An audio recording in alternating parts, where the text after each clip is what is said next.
stages of cellular respiration that consists of first stage glycolysis that happens in the cytosol of a cell, and followed by citric acid cycle or Krebs cycle that happens in the mitochondria, and followed by the last stage oxidative phosphorylation that involves electron transport and chemiosmosis that happens in the mitochondria also. During glycolysis, glucose is broken down into two molecules of pyruvate. In eukaryotic cell, the pyruvate enters the mitochondria and oxidizes into acetyl-CoA or acetyl coenzyme A, which will be further oxidized to carbon dioxide in the citric acid cycle or Krebs cycle. Both glycolysis and citric acid cycle able to produce ATP through substrate level phosphorylation.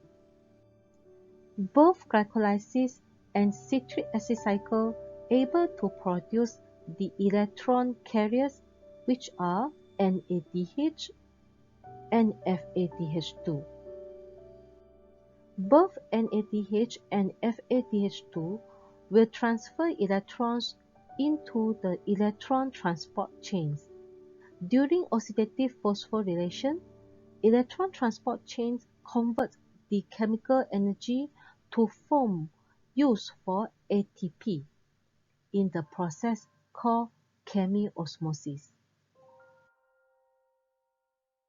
Glycolysis means sugar splitting, which is a process that splits or breaks down one molecule of glucose, which is a 6-carbon compound, into two smaller molecules of pyruvate, which is 3-carbon molecule.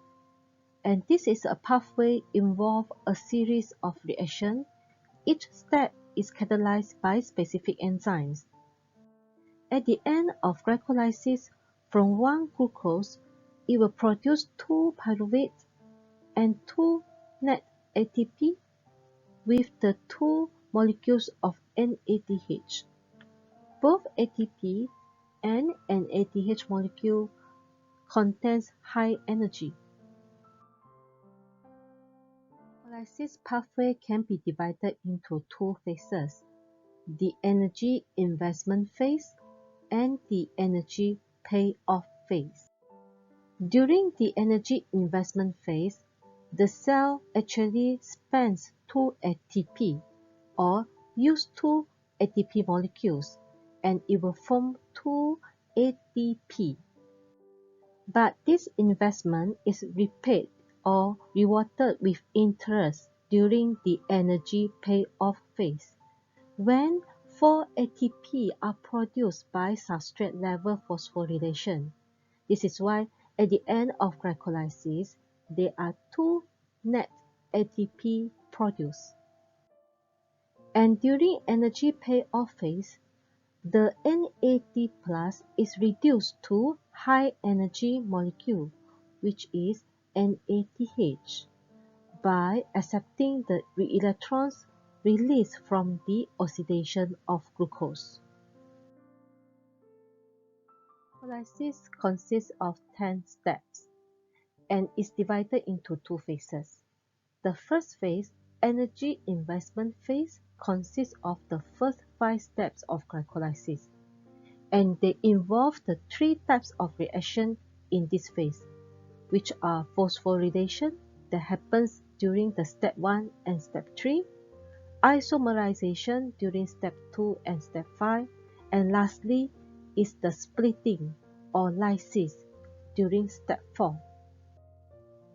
During the first step, the enzyme hexokinase transfers a phosphate from ATP to the glucose molecule, and a more chemically reactive molecule, which is glucose 6-phosphate, is formed.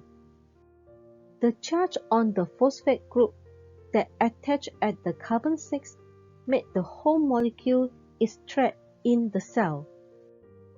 In the next step, Glucose 6-phosphate is converted to fructose 6-phosphate, which is actually the isomer of glucose 6-phosphate.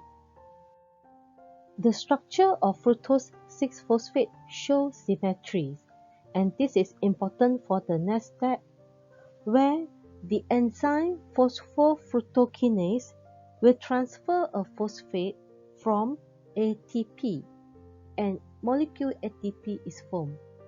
The phosphate group is transferred to the opposite end of the sugar and produce fructose 1,6-bisphosphate. The fructose 1,6-bisphosphate contains two phosphate groups, which make it even more chemically reactive or unstable. So immediately it will split into two molecules, which are 3 carbon for each. The 3-carbon dihydroxyacetone phosphate or DHAP and the 3-carbon glyceraldehyde 3-phosphate or G3p is formed. The conversion between DHAP and G3p occurs during step 5, but this reaction never achieves equilibrium.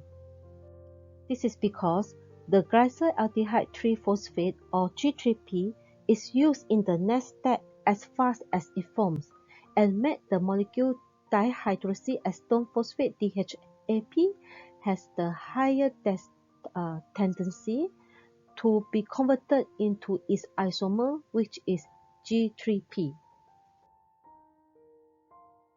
The first phase of glycolysis, from one 6-carbon glucose, it will produce two 3-carbon molecules, which are DHAP and G3p. But only G3p will be used in the next phase, which is the energy payoff phase. This is why from the step 6, we always begin with two molecules of G3p. And there are two reactions occurs in step number 6, which begins with oxidation. That means the molecule G3p is oxidized by transferring the electrons to NAD+ and form NADH. This reaction will release energy, and the energy will be used by the oxidized molecule to attach phosphate group and form 1,3-bisphosphoglycerate. So now there are two molecules of 1,3-bisphosphoglycerate. For each of it contains two phosphate groups, which make this a high energy molecule, which is unstable, and they will transfer one of the phosphate group to ATP and produce ATP. This is a process called as substrate level phosphorylation. And now there are two molecules of 3-phosphoglycerate are formed. Now these molecules do not contain the carbonyl group as found in the G3p. The carbonyl group has been oxidized in step 6 and become the carboxyl group. In the step number 8, 3-phosphoglycerate is converted into 2-phosphoglycerate by relocating the phosphate group from carbon 3 to carbon 2. So it's called as intramolecular transfer of phosphate group.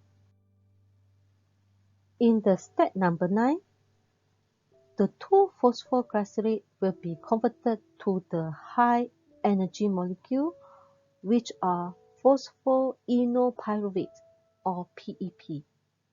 This is because each of 2-phosphoglycerate will undergo water removal, and they will form a double bond in the molecule of PEP. So the formation of double bond inside the PEP molecule makes it a high potential energy compound.